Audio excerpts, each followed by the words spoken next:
labor market or a consumer base, the machine will keep us on our ass, and that is a best case scenario. A worst case scenario is when we become the occupied nation for an international coalition of the willing to save us from our oppressive government. Either we fix this or we're going to get worse than fixed. Yeah. That's all. Yeah. Beautiful. And what was that big word again that people don't understand? Existential infrastructure.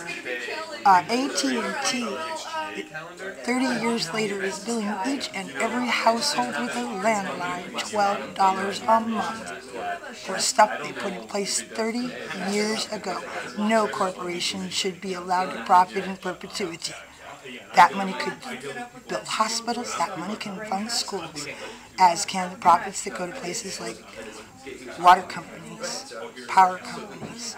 All of the profit margins within these utilities contain the funding for the things that we actually need. Yeah, and we are. So we're at Occupy Portland, the headquarters. There is no headquarters.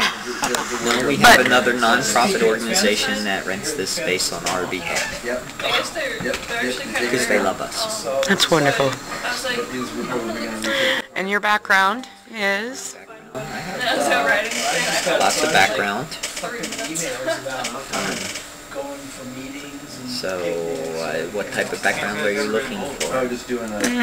I'm just kind of trying to weed through the media stereotype of what a typical occupier is. I have a master's in business administration. I have 3 kids and 3 grandkids. I have homes, though not here in Portland. So I am here in solidarity because I love Oregon and that's where I plan to permanently settle. And so I figured if there was a revolution to be fought, it should be fought in the land that I want to live in, which is here in Oregon. So that's what I'm doing. And despite the stereotypes of what a typical occupier is. I've been a business professional my entire life. I worked 10 years in the financial industry. Then I spent another 8 years in the construction project management field. So I don't know what type of stereotype they're looking for.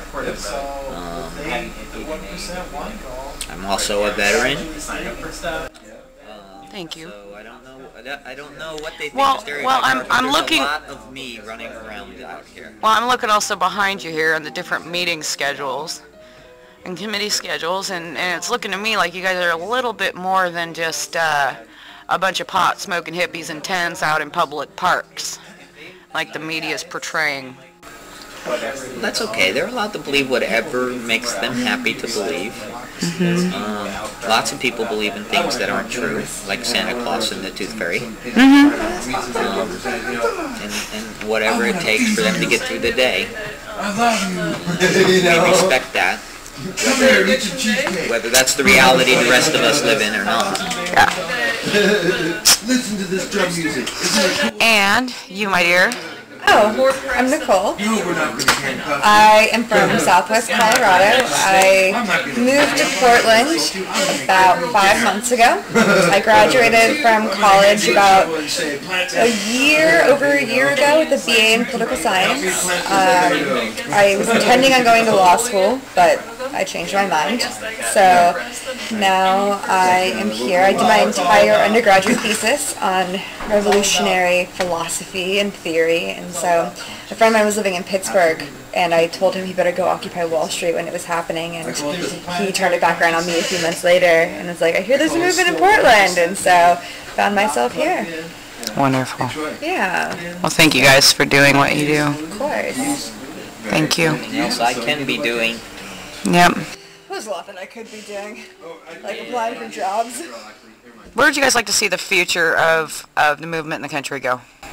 Whatever direction we're needed. It's a shift in human consciousness. That's hard to think about right now, isn't it? You know, to me it always just comes back to free my people. We are all indentured slaves right now to the financial system, and I just want my people free, my children free, my grandchildren free, my friends free, the people I love free. And if there can be any greater cause than that, I don't know what it is. No. How is this terrorist organization connected? How are they connected? Thank you very much.